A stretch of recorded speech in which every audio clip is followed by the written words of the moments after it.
कि सभी अपना माइक म्यूट रखें, ठीक है? अपना माइक म्यूट रखना।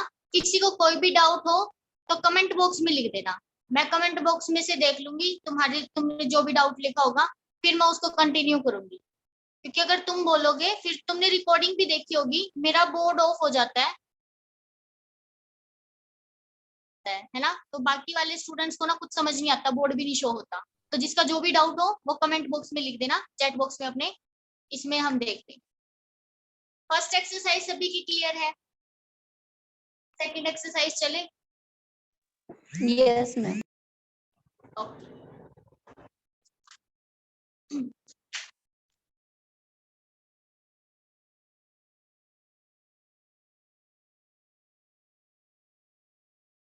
देखो, सेकंड एक्सरसाइज में हमारा जो फर्स्ट टॉपिक है ना, that is vector space isomorphism.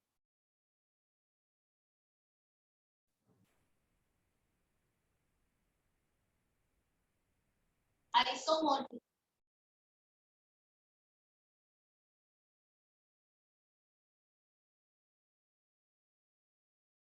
आपने ग्रुप में भी देखा होगा। वैसे आइसोमॉर्फिज्म क्या होता है? अगर होमोमॉर्फिज्म में वन वन और ऑन टू ऐड कर दे, then it will become isomorphism, है ना? Homomorphism plus one one and plus onto, ये हमेशा क्या बनता है? आइसोमॉर्फिज्म।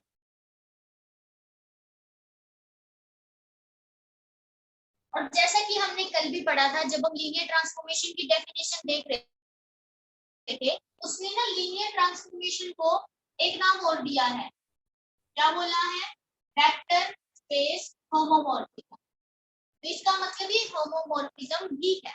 तो अगर मैं इस होमोमॉर्फिज्म के अंदर वन वन और ऑन टू वाला कंसेप्ट ऐड कर दूंगी, तो वो क्या बन जाएगा? वेक्टर स्पेस आइसोमॉर्फिज्म बन जाएगा। तो हमें सिर्फ वर्क ग्रुप वाला ही थोड़ा सा याद रखना है कि हमें क्या करना है। अपनी जो मैपिंग होगी लीनियर ट्रांसफॉर्मेशन, अगर मैं उसको वन वन और ऑन टू भी बना दूं, तो वो हमारी क्या बन जाएगी? आइसोमॉर्फिज्म बन जाएगी। तो इसलिए उसने पहले किस किस की डेफिनेशन दी है? वन वन की और ऑन टू।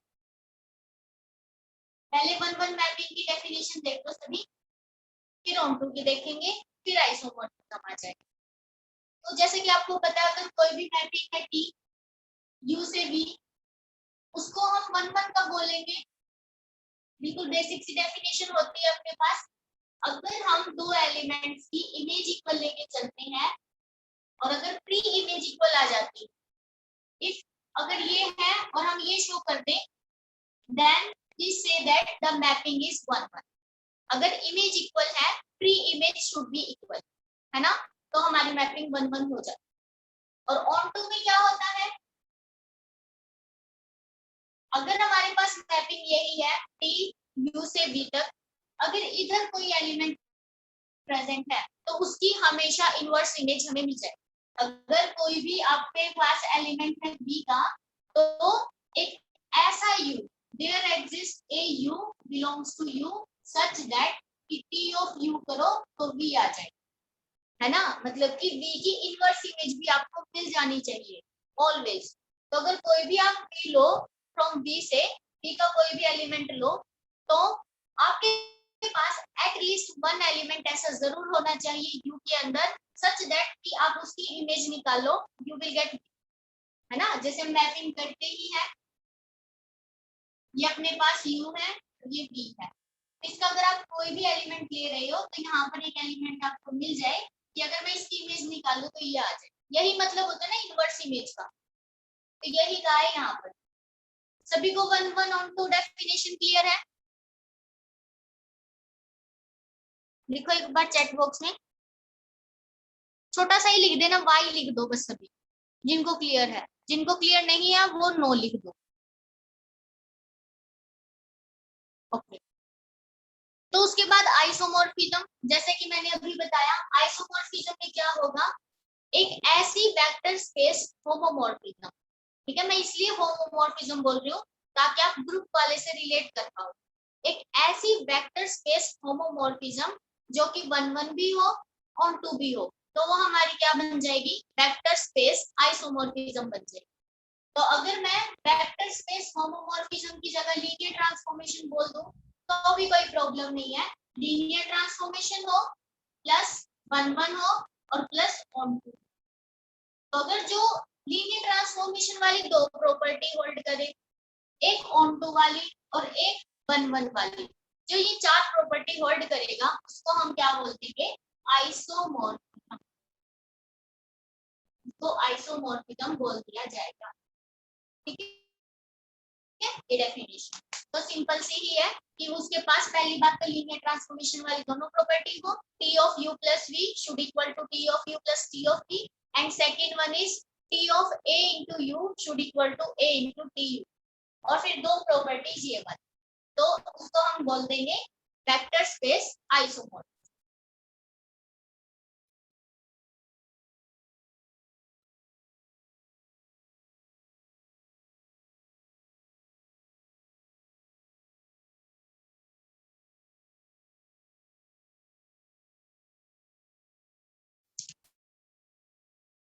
ओके, और उसने कहा है कि अगर मान लो कोई एक मैपिंग है T U से V, और अगर आइसोमॉर्फिज्म आ जाती है तो आप ऐसे लिख सकते हो U is isomorphic to V, जैसे हम ग्रुप में लिखते थे वैसे ही कि U V के आइसोमॉर्फिक है, तो ये सिंबल यूज कर लेना, तो ऊपर ऐसे वो लहराने वाला, तो ये वाला सिंबल और लगा। और उसके बाद है equality of two linear transformations.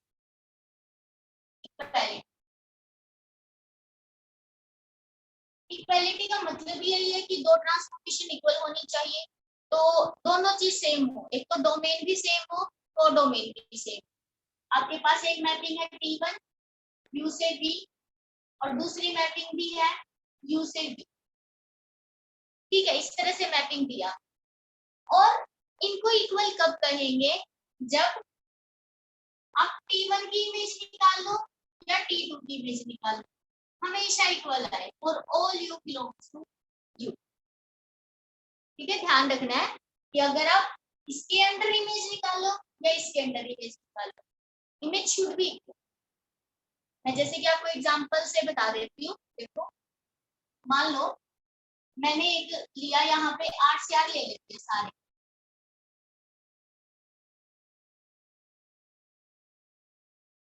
पहले मुझे ये बताओ, रियल नंबर वेक्टर स्पेस बनता है?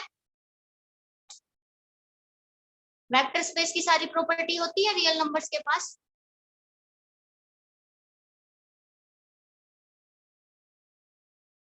हाँ, तभी मैं यहाँ पे पुट कर सकती हूँ, है ना। मैं इसलिए बार बार बता रही हूँ, आपको ध्यान भी रखना है। हम ऐसा कोई सेट नहीं लिखेंगे जो वेक्टर स्पेस नहीं बन रहा है, क्योंकि हम क्या पढ़ रहे हैं, लीनियर ट्रांसफॉर्मेशन। लीनियर ट्रांसफॉर्मेशन और फंक्शन में सिर्फ इतना सा ही डिफरेंस है, फंक्शन में तो कोई भी सेट ले सकते हो, बट लीनियर ट्रांसफॉर्मेशन को आपको आगे और पीछे दोनों सेट कैसे लेने पड़ेंगे, वेक्टर स्पेस। तो मैंने आर आर लिखा है, और जैसा कि आपको पता भी है R is a vector space. तो अब मैंने एक मैपिंग ली, suppose T of U is equal to U link, और टी टू यू लिया मैंने, सपोज यू इतना सा लिया,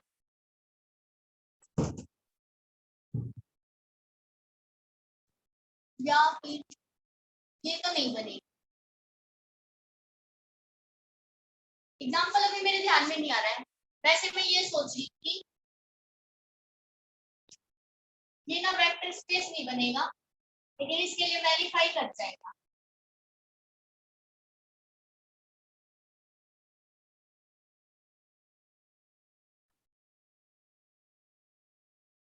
थोड़ा सा इससे रिलेट कर लो, अभी मेरे माइंड में ना वेक्टर स्पेस का एग्जांपल नहीं आ रहा है। अगर आपने इस तरह से सेट लिया, तो अगर आप ये मैपिंग लोगे तो भी देखो जीरो की इमेज जीरो आ रही है, यहाँ पे भी जीरो की इमेज जीरो ही आएगी।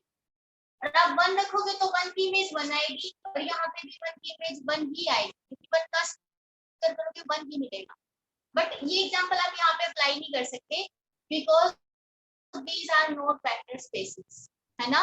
यहाँ पर कौन सी प्रॉपर्टी नहीं सेटिस्फाई हो रही है, क्लोजर प्रॉपर्टी नहीं हो, क्योंकि 1 + 1 doesn't belongs to this set, तो ये इसके अंदर बिलोंग ही नहीं कर रहा, तो क्लोजर प्रॉपर्टी आप सेटिस्फाई नहीं कर सकते। बट इस तरह से आप सोच सकते हो कि दो लीनियर ट्रांसफॉर्मेशन मैंने ऐसे बनानी है कि आप हर एक एलिमेंट की इमेज निकाल के देखो, आप यू देखो जीरो की इमेज निकाल रहे हो इसमें मैपिंग में तो भी जीरो ही आएगा और जीरो का स्क्वायर कर लो तो भी जीरो ही आएगा। तो ये दोनों इक्वल आ रहे हैं। फिर आप यहाँ पे वन रख के देख लो तो भी यही आएगा, है ना, क्योंकि one is equal to one square होता है। दैट्स तो कुछ ऐसे एग्जांपल्स हमें मिल जाएंगे, बट अभी थोड़ा थोड़ा तो कंसेप्ट क्लियर हो गया होगा ना सभी को। इसमें एग्जांपल भी नहीं दे रखा है, मैं थोड़ा सा सर्च वगैरह करके फिर आपको कल बता दूँ। लेकिन इतने डीप में हमें जाने की जरूरत नहीं है। ऑब्वियसली अगर वो बुक में नहीं दे रहा है तो इतना तो वो है ही नहीं कि वो खुद मेहनत करेगा। आपने क्वेश्चन पेपर भी देखे होंगे कि बुक से अलग कुछ भी नहीं पूछा जाता, है ना। बट कोई नहीं, मैं अपनी तरफ से कोशिश करूंगी एक ऐसा एग्जाम्पल बताने। चलो इसके बाद थ्योरम है वो करते हैं।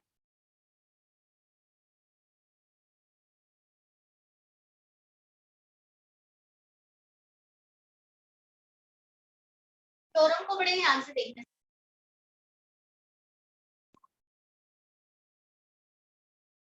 यू और भी दो वेक्टर स्पेसेस गिवन है। यू फाइनाइट डायमेंशनल है, ठीक है।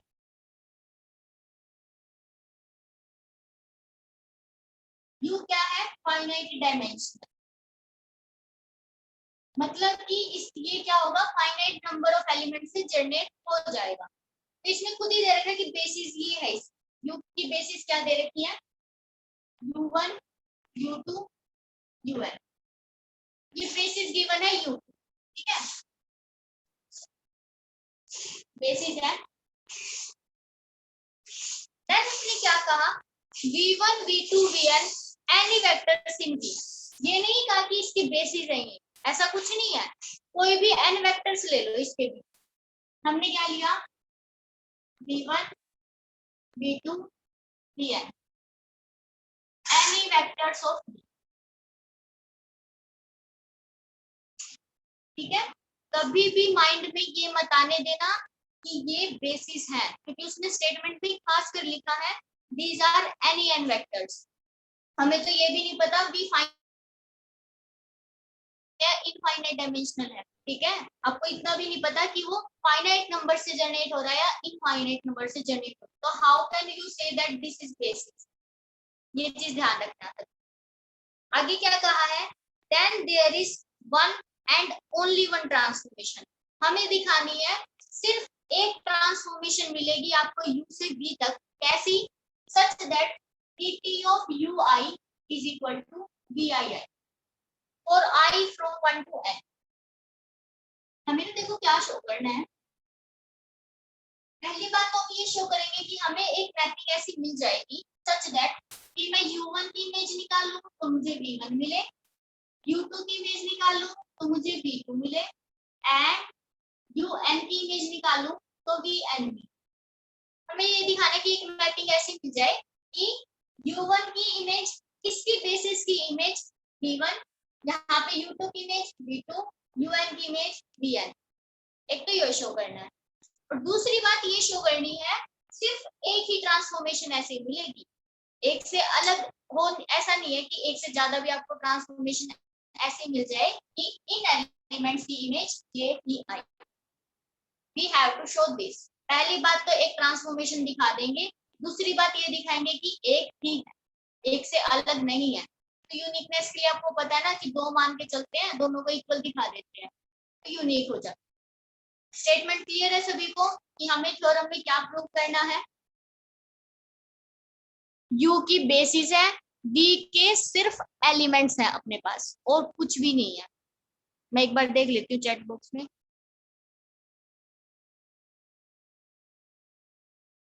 हाँ पूजा, कहाँ से रिपीट करना है बताओ, क्लियर डेफिनेशन थ्योरम की statement.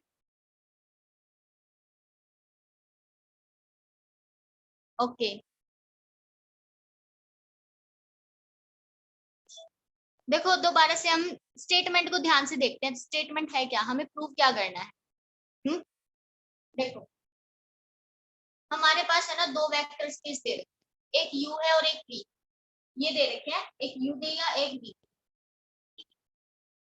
This is u, this is v।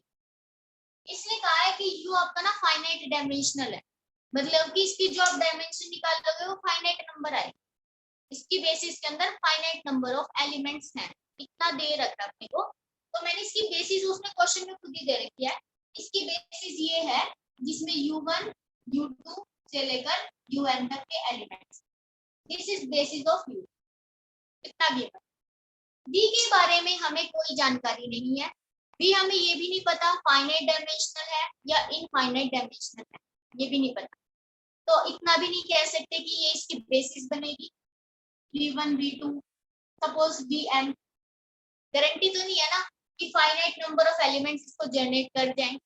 अगर मैंने V एक वेक्टर स्पेस ऐसा लिया, suppose set of all polynomials, तो जो सेट ऑफ ऑल पॉलिनोमियल्स होता है उसकी बेसिस क्या बनती है, this one 1 x x square x की पावर n एंड अप, ये इनफाइनाइट डायमेंशनल होता है ना। आप ये नहीं कह सकते कि फिक्स नंबर ऑफ एलिमेंट्स उन सारे पॉलिनोमियल्स को जनरेट कर देंगे, नहीं पता हमें। तो हो सकता है कि भी ऐसा भी हो और ऐसा भी हो सकता है कि भी फाइनाइट डायमेंशनल भी हो, तो कुछ नहीं बताया आपने। बस हमें क्या दिया गया है, बी के अंदर भी सिर्फ काउंटिंग में उतने ही एलिमेंट्स ले लो जितने यू की बेसिस के अंदर, यू की बेसिस के अंदर काउंटिंग में कितने एलिमेंट्स हैं, एन। इसने कहा कि इसमें से बस कोई भी एन एलिमेंट्स उठा लो, कोई भी उठा लो। तो मैंने ये एलिमेंट्स पिकअप कर लिए, ये कितने हैं काउंटिंग में, जितने की इसकी बेसिस के अंदर एलिमेंट, इतना हमने पिकअप कर लिया, इतने तो उठा ही सकते हैं। चलो अब इसने क्या कहा कि अब हमें ये दिखानी है कि एक ट्रांसफॉर्मेशन आपको यहाँ से यहाँ मिल जाएगी। कैसी ट्रांसफॉर्मेशन दिखानी है कि U1 की इमेज V1 आए, U2 की इमेज V2 आए एंड UN की इमेज VN आए। ये दिखाना आपने कि एक ट्रांसफॉर्मेशन ऐसे मिलेगी, U1 की इमेज V1, U2 की V2, UN की VN। फिर दूसरी बात हमें ये दिखानी है कि आपको ऐसी ट्रांसफॉर्मेशन सिर्फ एक ही मिल सकती है, कोई और दूसरी ट्रांसफॉर्मेशन नहीं मिलेगी जो इस कंडीशन को वापस से सेटिस्फाई कर दे। जैसे कि अभी हमने ये देखा ना, T1U is equal to U था और T2U is equal to U square था। तो आपको दो ट्रांसफॉर्मेशन अलग अलग मिली है, देखो एक तो U वाली और एक U स्क्वायर वाली। इसने कहा यहाँ पे ऐसा पॉसिबल नहीं है, आपको दो ट्रांसफॉर्मेशन या दो से ज्यादा नहीं मिलेगी, सिर्फ एक ही ऐसी ट्रांसफॉर्मेशन मिलेगी जो कि इन U1 को इन V1 के साथ मैप करवाने वाली। हमें दो चीज प्रूव करनी है, first one is there exist a transformation, second one is there exist unique transformation. दोनों चीज एक एक प्रूव करो पहले, फिर दिखाना कि वो एक आई है ना जो वही इकलौती है, उसके अलावा और कोई नहीं हो। स्टेटमेंट क्लियर है सभी को? अब बताओ मुझे।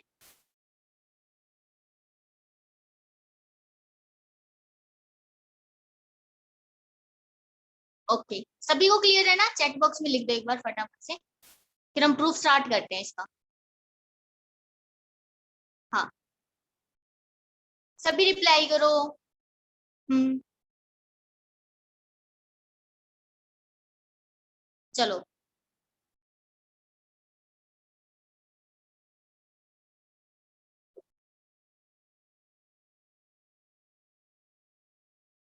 ये स्टेटमेंट है, देखो जो हमने लिख रखी है।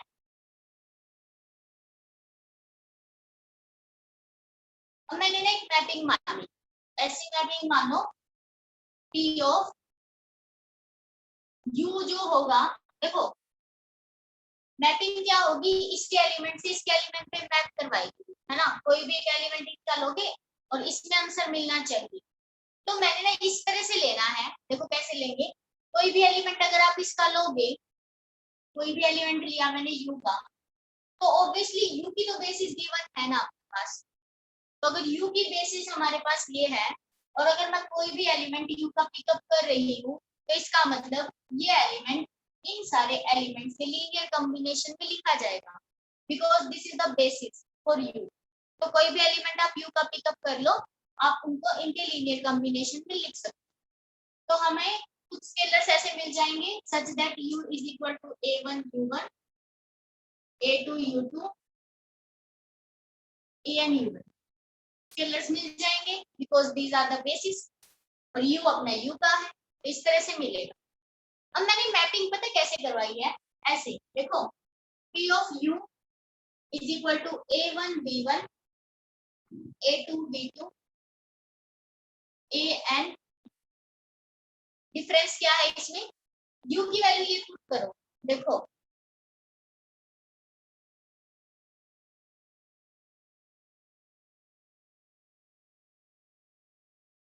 लिख देती हूँ मैं एक बार।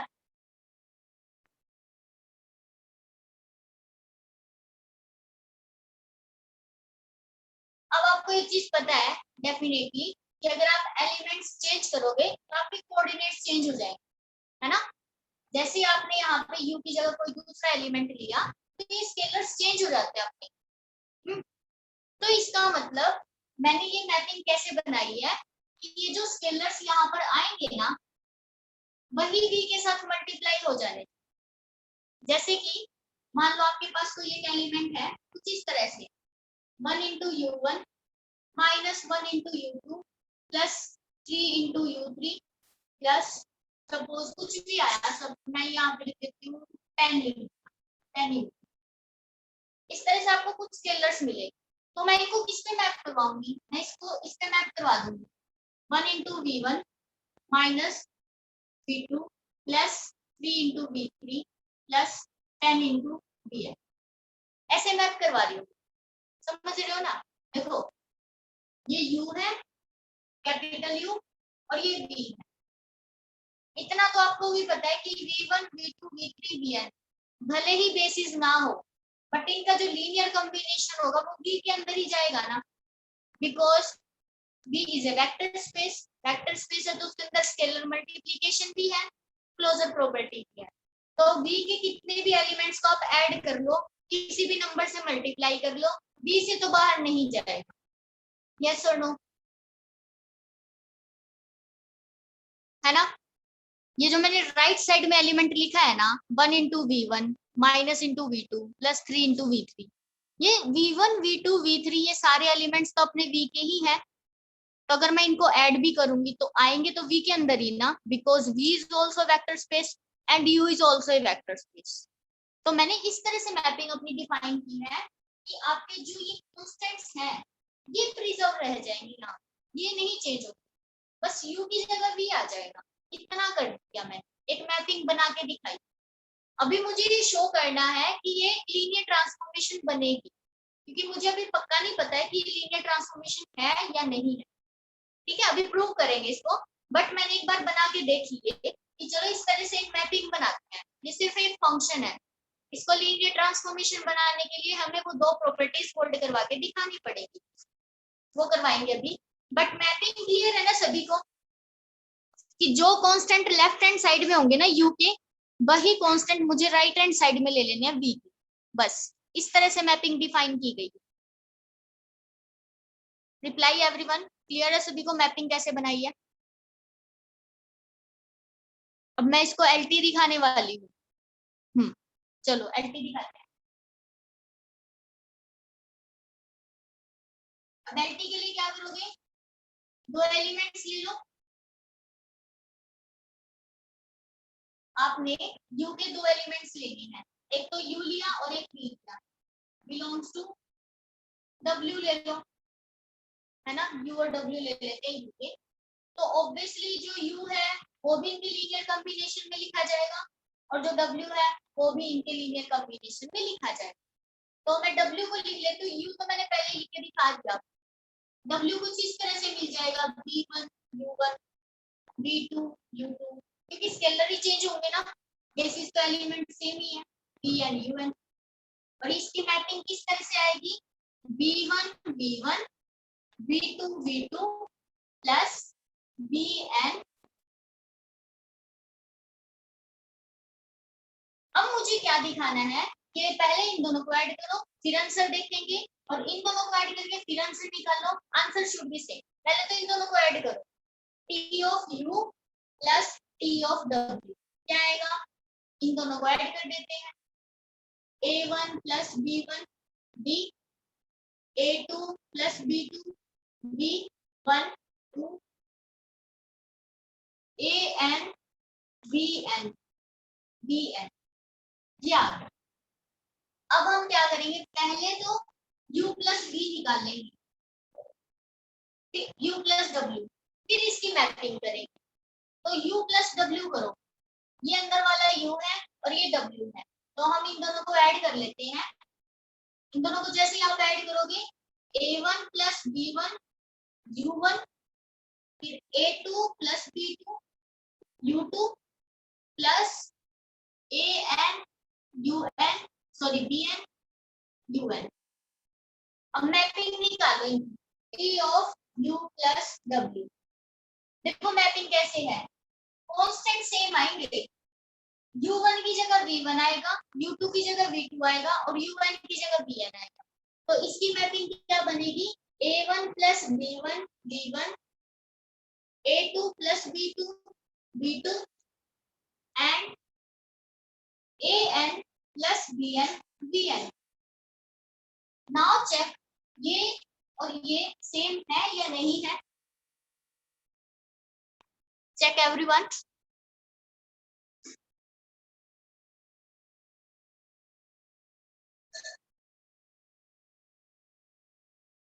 फर्स्ट प्रॉपर्टी होल्ड कर गई ना।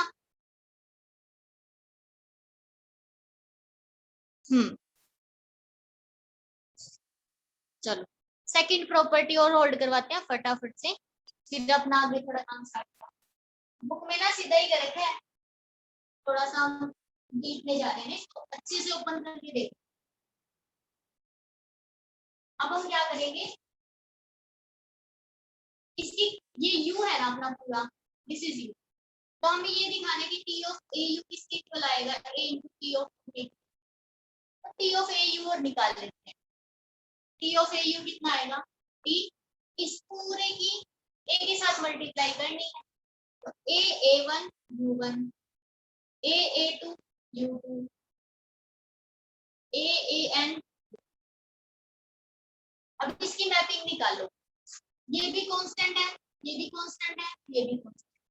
मैपिंग हमने कैसे डिफाइन की है, कांस्टेंट सेम रहेगा, u1 की जगह v1, u2 की जगह v2, un की जगह vn। तो हम यहाँ पे लिख देते हैं, क्या बनेगी, a a1 v1 है ना, a a2 v2 plus a an।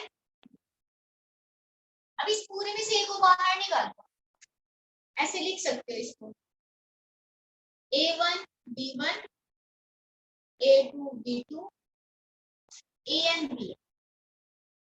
अब बताओ क्या ये इसके इक्वल है, देखो और ये हमारा क्या था u, तो a t ऑफ u ही आ गया, इससे स्टार्ट किया था, ये आ गया, दोनों प्रॉपर्टीज होल्ड कर गया, लीनियर ट्रांसफॉर्मेशन तो बन गया ना ये। चलिए आगे।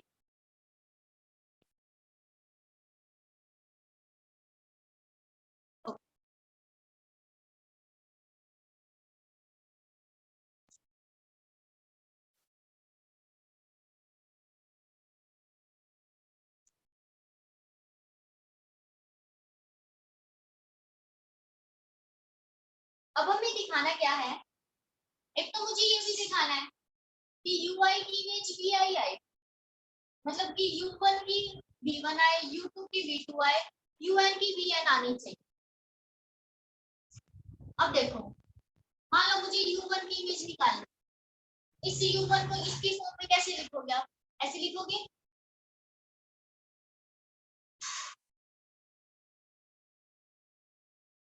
है ना, और इसकी इमेज कैसे आएगी, कांस्टेंट सेम रहेंगे, u1 की जगह v1 आ जाएगा,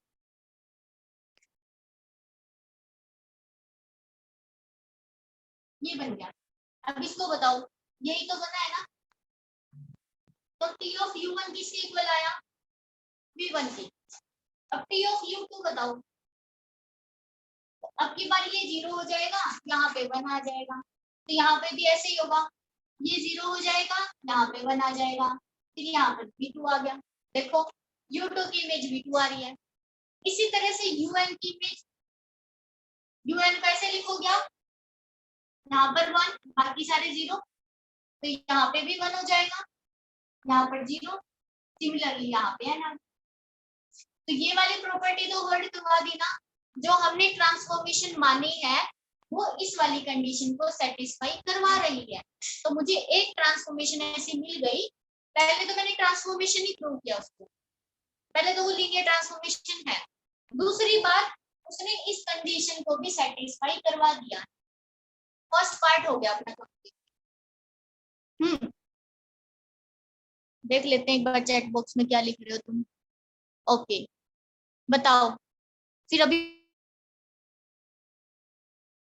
वीकनेस प्रूव करेंगे। हो गया ना फर्स्ट पार्ट हमारा prove, T of U I is equal to D आई।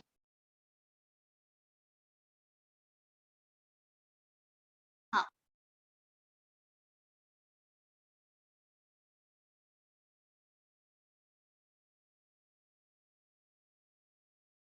अब यूनिकनेस का मतलब क्या है, कोई दूसरी ट्रांसफॉर्मेशन भी आपने ऐसी मान ली टी डैश, ठीक है, जिसमें कि यू आई की इमेज वी आई ही आ रही है।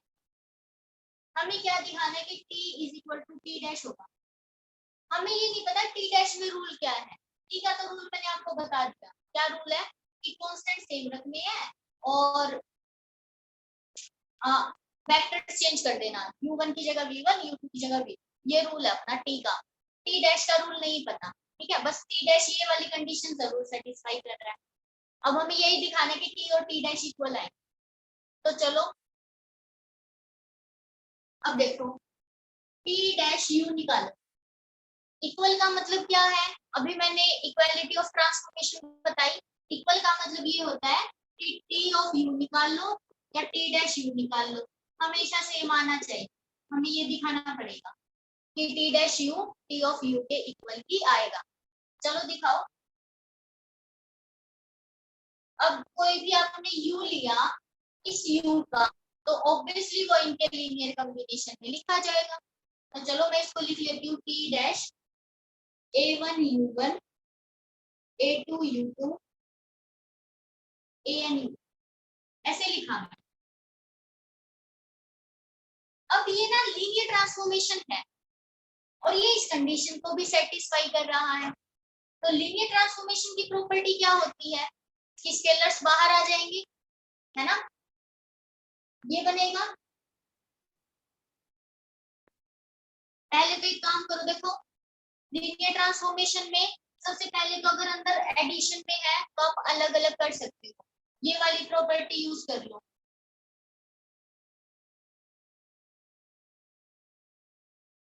ठीक है, तो ये एक एलिमेंट, ये दूसरा, ये लास्ट वाला, तो इसको ऐसे लिखो।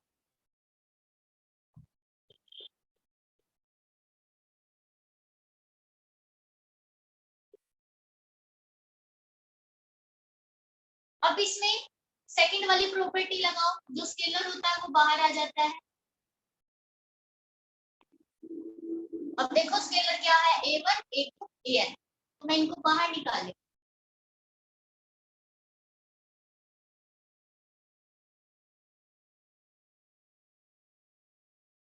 चलो कितना आ गया, t dash u1 t dash u2 t dash u1, और ये कहा गया है कि t डैश इस वाली कंडीशन को सेटिस्फाई कर रहा है। मतलब u1 की इमेज v1 आएगी, u2 की इमेज v2 आएगी और u1 की इमेज vn की आएगी।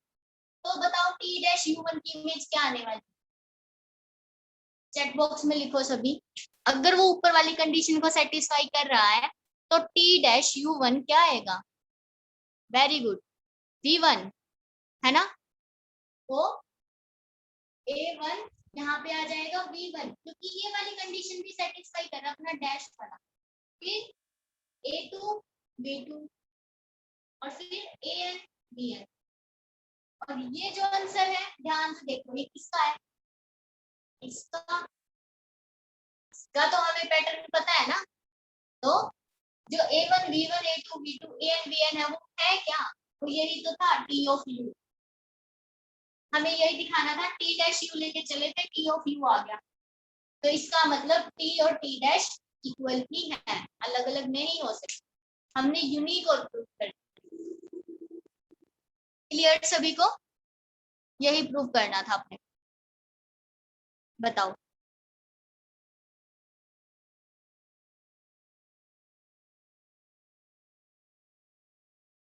Very good. अब जिनको जो भी डाउट्स है ना वो अनम्यूट करके पूछ सकते हैं। आज हम इतना ही करेंगे।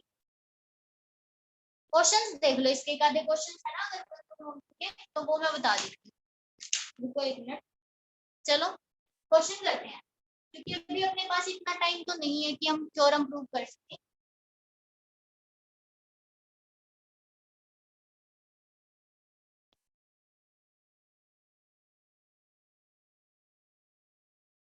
ये मैपिंग गिवन है।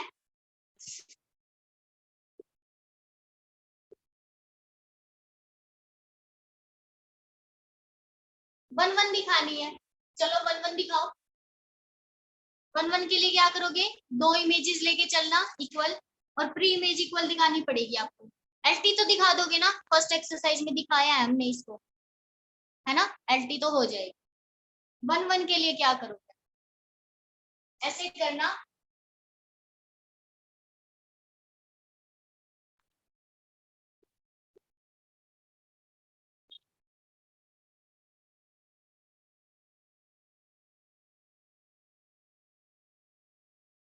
इनको इक्वल लिखो और ये दिखाना आपको कि x1 x2 के इक्वल आएगा और y1 y2 के। हो जाएगा। देखो ध्यान से, साफ साफ दिख रहा है ये। फर्स्ट कोऑर्डिनेट को फर्स्ट कोऑर्डिनेट के इक्वल लिखो।